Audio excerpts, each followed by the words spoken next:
everyone, Melissa here, coming on today with hashtag Two Crafters One Design, hosted by myself, Mo Creations, Gloria's Cards, which is Gloria, and You See Why I'm a Diva, which is Lisa. Each week we bring you a theme. This week's theme is graduation. Next week's theme will be Spellbinders. We also enter our projects into hashtag Satmorn Makes, which is hosted by Jillian Norwood. The ladies' links will be down below. So this week I am using My Creative Time. This is a retired set and I got it for really cheap. Anyways, it's called Congrats, and this is from My Creative Time, and that's what I'm using today.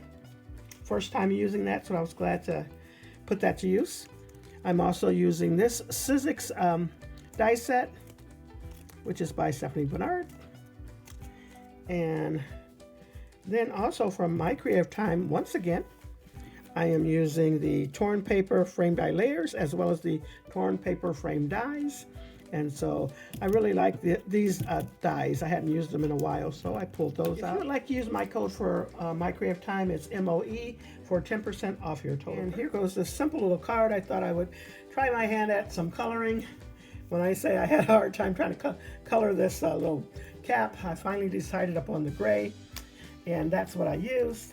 But I still like how it turned out. Really quick and simple, easy. Love those torn die layers and frame dies back there.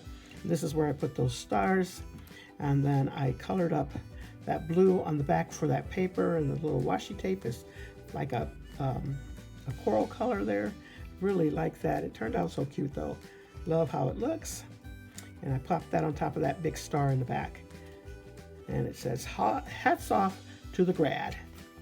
Oops, and I didn't finish the inside. I didn't even realize that, but I will, especially if I have to use it. Not sure yet, but that's what I have for you. If I didn't say so, next week's theme will be Spellbinders. And I know you all got a bunch of goodies from the last sale that they had. I didn't go shopping this time. Was going to, but I held out, so I was glad about that. But anyways, that's all I have for you. Thanks so much, everyone, for stopping by. You all have a blessed and crafty day.